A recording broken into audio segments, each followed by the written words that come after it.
Buenas, mi Señor Jesucristo les bendiga. Continuamos con el estudio de nuestro modelo atómico con el tema hacia el modelo atómico actual. El desarrollo del modelo actual no surgió gracias al estudio de la luz. Por eso vamos a hablar en este momento de la luz y en las ondas electromagnéticas.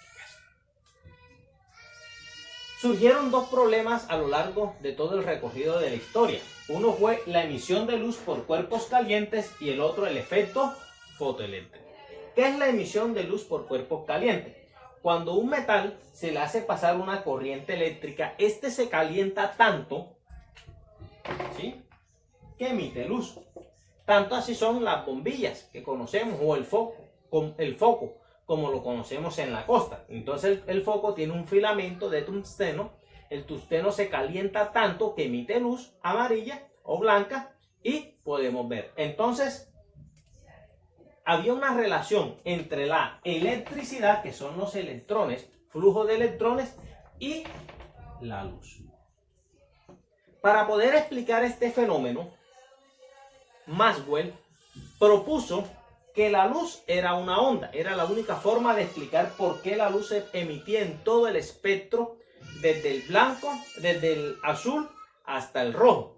Como emite la luz en todo el espectro, él decía, la única forma de que eso sea es que la luz sea una onda. Ahora, como la luz es una onda y los electrones que fluyen hacen que salga luz, la luz debe tener una naturaleza similar a los electrones. Por tanto, los electrones deben ser ondas. Esa fue una respuesta. ¿Listo? Y todo cuadraba. Sin embargo, para el estudio fotoeléctrico, un experimento parecido, pero a lo contrario. ¿Cómo así? Esto se parece a un bombillo, pero tiene dos láminas y se hace incidir sobre él una luz específica. Cuando esa luz llega a las láminas que están ahí, son unas láminas delgadas, esta lámina emite electricidad. Si se coloca un medidor, va a marcar que está paseando una corriente eléctrica. Este estudio lo afrontó Albert Einstein. Einstein, para poder resolver esto, propuso que la luz era una partícula. Él dijo, bueno, la única forma de que algo choque ahí y haga que rebote para acá es que algo sólido le pegue, un fotón que es sólido, algo sólido le pegue a otra cosa sólida que está ahí para poderla hacer saltar. Es la única forma. Entonces, por lo tanto, la luz está hecha de fotones, partículas, y esas partículas saltan hacia acá. Por lo tanto, como tienen la misma naturaleza, los electrones son partículas. Dos científicos, dos experimentos, dos respuestas totalmente diferentes. ¿Por qué diferentes? Las ondas transmiten energía sin transmitir materia. Las partículas transmiten materia. Estas dos ideas no podían concordar en la física clásica. De ahí que hubo que esperar muchos años y muchos experimentos hasta que un científico llegó e hizo una proposición. La luz y los electrones son ondas, partículas. De ahí parte lo que se conoce como teoría cuántica o modelo ondulatorio, mecánico ondulatorio de la materia, en el cual la materia se comporta como partículas y se comporta como. Continuando con nuestro camino hacia el modelo actual del átomo, la ciencia se enfrentó con un fenómeno que son las ondas electromagnéticas. Las ondas electromagnéticas, del cual hace parte la luz, son un conjunto de ondas que tienen dos componentes, uno eléctrico y uno magnético. Estas ondas viajan en el vacío. Pues se sabe hoy en día que hay un campo magnético sobre el cual viajan. El vacío no es totalmente vacío, pero bueno, la luz hace parte de esas ondas electromagnéticas. Cuando dividimos el estudio de estas ondas electromagnéticas, nos vamos desde los rayos gamma, en la cual aparecen en los Cuatro Fantásticos, los rayos X para las radiografías, los rayos UV, entran los rayos visibles, las infrarrojos, las cortas, y las ondas de radio y de celulares. ¿Cómo nos comunicamos nosotros a través de los celulares? Pues de aquí salen ondas electromagnéticas que van a los satélites y van al otro sistema. Entonces, esas mismas ondas todas viajan a la velocidad de la luz. ¿Qué cambia entre ellas? Cambia la longitud de la onda o la frecuencia, ¿sí? Al cambiar la longitud de la onda, cambia la frecuencia. Entonces, por tanto, la división de ese espectro o todo el conjunto se denomina espectro. La luz visible es tan solo un pequeño espacio de esa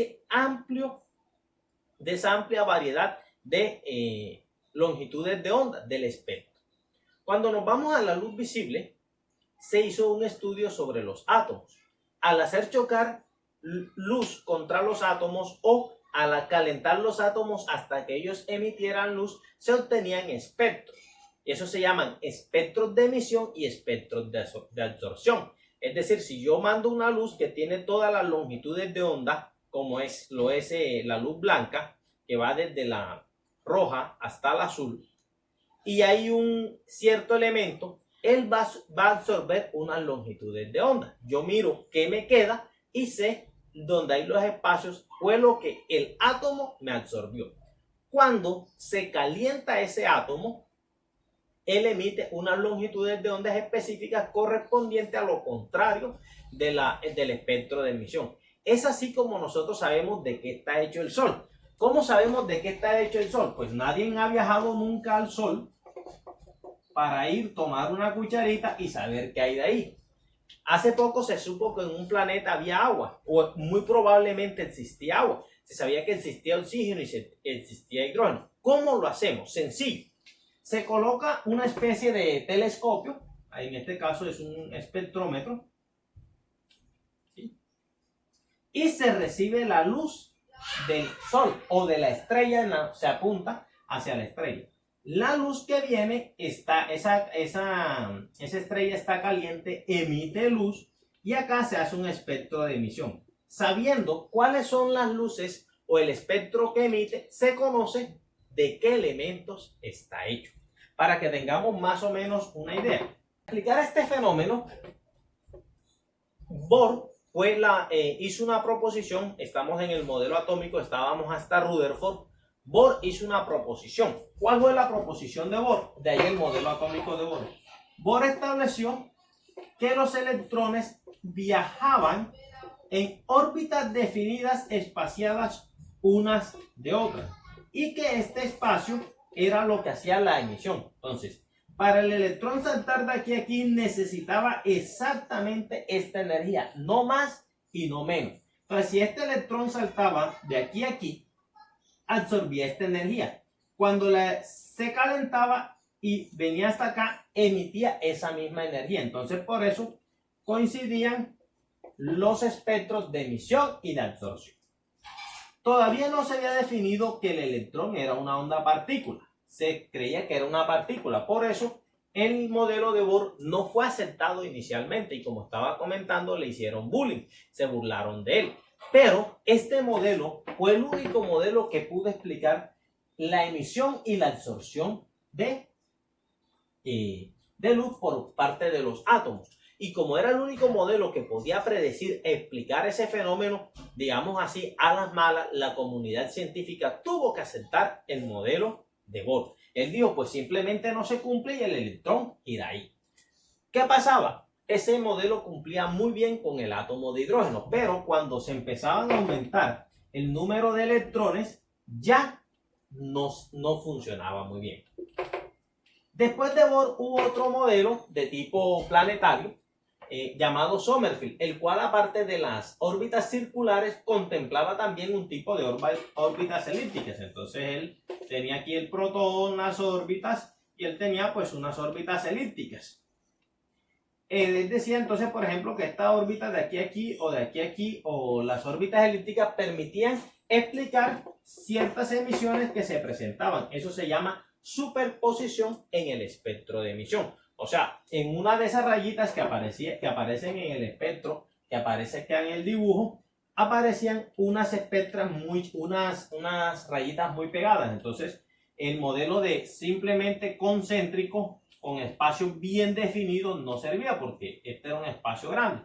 Estas elipses permitían explicar saltos, por ejemplo, entre este y entre este y este. Entonces, estos pequeños saltos así explicaban estos casos.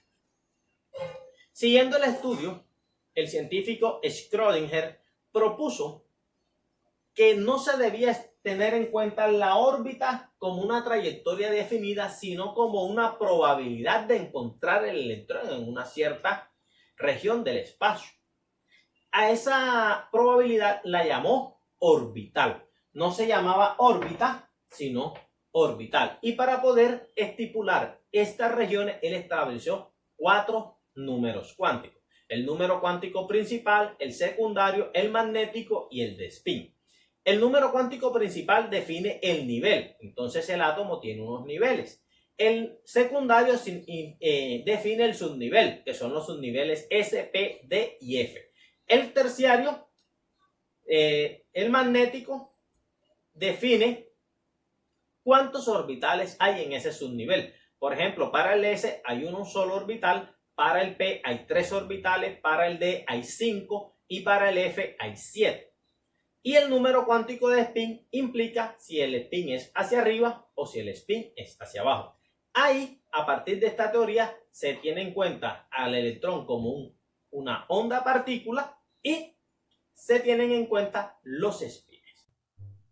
Bien, aquí vemos el cálculo de los números cuánticos de Schrödinger. Aquí en primer lugar tenemos el nivel de energía que se llama 1, 2, 3 y 4. O también se llaman K, L, M y N. En segundo lugar tenemos los subniveles. Para cada nivel de N hay tantos N menos 1. Entonces cuando N vale 1, L vale 0 o se llama 1S. Listo. Para el 2 hay 2 que son 0 y 1. El 0 se llama S y el 1 se llama P. Para el 3 hay 3, 0, 1 y 2. El 0 se llama S, el 1 se llama P y el 2 se llama D. Si nos damos cuenta, por ejemplo, en el 4 hay 4. Igualmente el 0 siempre se va a llamar S, el 1 se va a llamar P y el 2 se va a llamar D. Listo. ¿Cuántos orbitales hay en cada nivel? Para el nivel S solo hay un. ¿Cuántos orbitales hay para cada? Para el S solo hay uno, que es el 0. ¿Sí? Mientras que para el P hay 3, que va desde menos 1 hasta 1. Ahí están los 3 orbitales, se llaman PX, PY y PZ. Listo.